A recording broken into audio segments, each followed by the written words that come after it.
নমস্কার, human rights ডিফেন্ডার্সের তরফ থেকে আপনাদের সকলকে ওয়েলকাম। জাতির নামে বজ্জাতির সব, জাত জালিয়াত খেলছো জুয়া, ছুলেই তোর জাত যাবে জাত, ছেলের হাতের নয়তো মুয়া। কাজী নজরুল ইসলামের এইসব কথাগুলো আজ কে মনে রাখে বলুন তো? আজ হচ্ছেটা কি সমাজের বুকে? আজ হচ্ছেটা কি?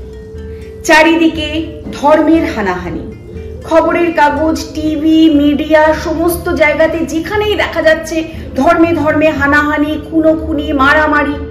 এই কেমন অসন্তোষ সমাজ!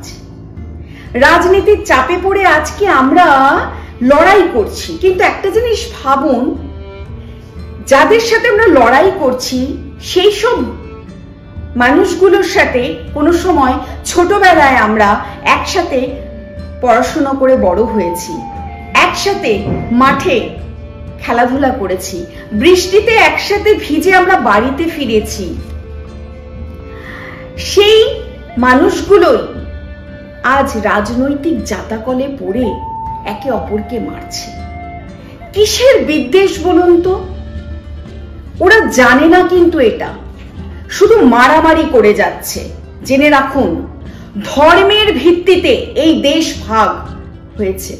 আজ ইংরেজরা চক্রান্ত করে কিন্তু এই দেশকে দুভাগে ভাগ করেছে।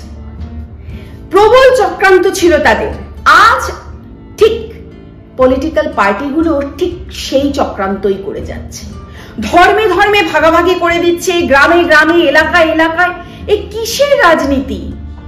একে কি রাজনীতি বলছেন? বা বুঝতে চাইছেন আপনারা, না বুঝতে চাইছেন না, নাকি আপনারা বুঝতে পারছেন না কোনটা? হয়তো রাজনৈতিক স্বার্থে বা কিছু টাকার বিনিময়ে অথবা বিশেষ কোনো সুবিধার বিনিময়ে আপনারা এগুলোকে করছেন। তাই হিউম্যান রাইটস ডিফেন্ডার্সের তরফ থেকে আপনাদেরকে অনুরোধ করছি, প্লিজ নিজের এলাকাকে এইভাবে অশান্ত করবেন না।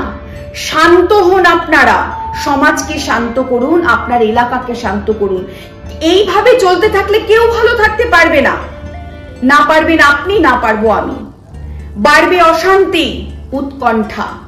তাই সংযত হন, ভালো থাকবেন।